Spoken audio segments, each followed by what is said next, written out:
छत्तीसगढ़ में चल रहे निकाय चुनाव के बीच नेता प्रतिपक्ष चरणदास महंत के बयान से कांग्रेस में कलह खुलकर सामने आ गई है। पार्टी के बड़े नेता एक दूसरे के खिलाफ बयानबाजी कर रहे हैं। इसी कलह और गुटबाजी की वजह से कांग्रेस 2023 में सत्ता से बाहर हो गई थी और अब अगले विधानसभा चुनाव से पहले पार्टी में कलह फिर से साफ नजर आ रही है।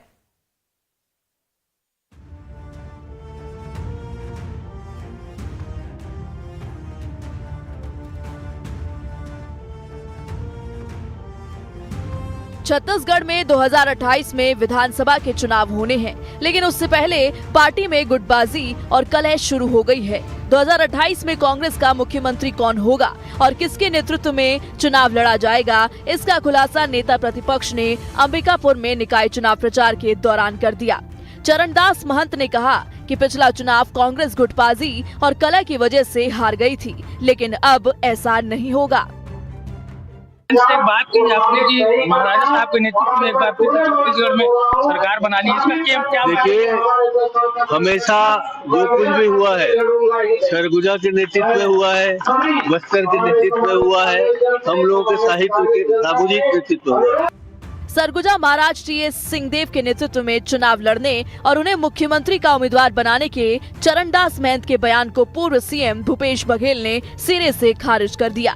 बघेल ने कहा कि चरणदास महंत को ये अधिकार किसने दे दिया कि किसके नेतृत्व में अगला चुनाव लड़ा जाएगा। देखिए, यदि उनके खड़गे जी से या वेणुगोपाल जी से बात हुई होगी तो मुझे नहीं मालूम, क्योंकि ये काम हाई कमान का है और उनकी यदि बात हुई होगी मान जी की, क्योंकि वो वरिष्ठ नेता हैं, वो जाते रहते हैं, यदि उनके तरफ से कहा गया कि आप इस प्रकार से घोषणा करने के लिए आपको अधिकृत करते हैं और उसके तहत वो किया होगा तो मुझे नहीं मालूम, नहीं तो उन मतलब प्रदेश में इस प्रकार से घोषणा करने को किसी का अधिकार। दरअसल छत्तीसगढ़ में सत्ता का रास्ता बस्तर और सरगुजा से होकर जाता है, यानी जिस पार्टी ने बस्तर और सरगुजा संभाग में जीत हासिल कर ली, छत्तीसगढ़ में उस पार्टी की सरकार बनती है। टीएस सिंहदेव सरगुजा से आते हैं और वो सरगुजा महाराज कहलाते हैं। पिछली सरकार में मुख्यमंत्री के प्रबल दावेदार टीएस सिंहदेव को पीछे कर भूपेश बघेल मुख्यमंत्री बन गए थे।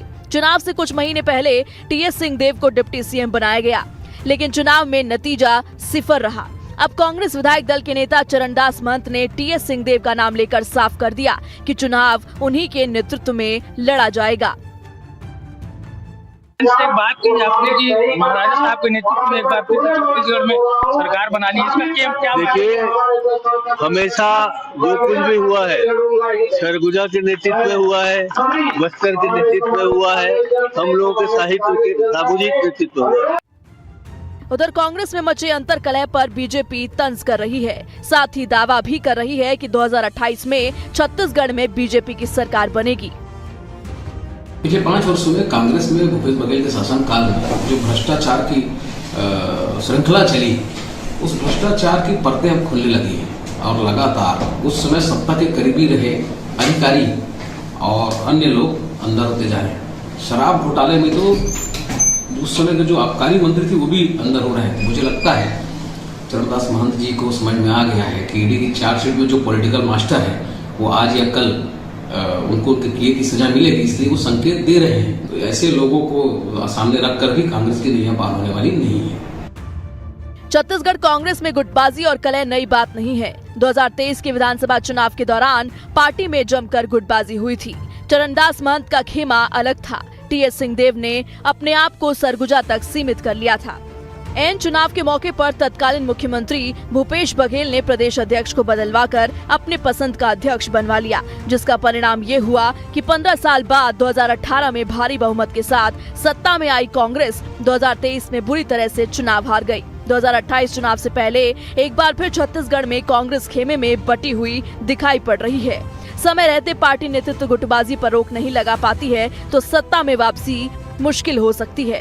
रायपुर से श्री प्रकाश तिवारी की रिपोर्ट।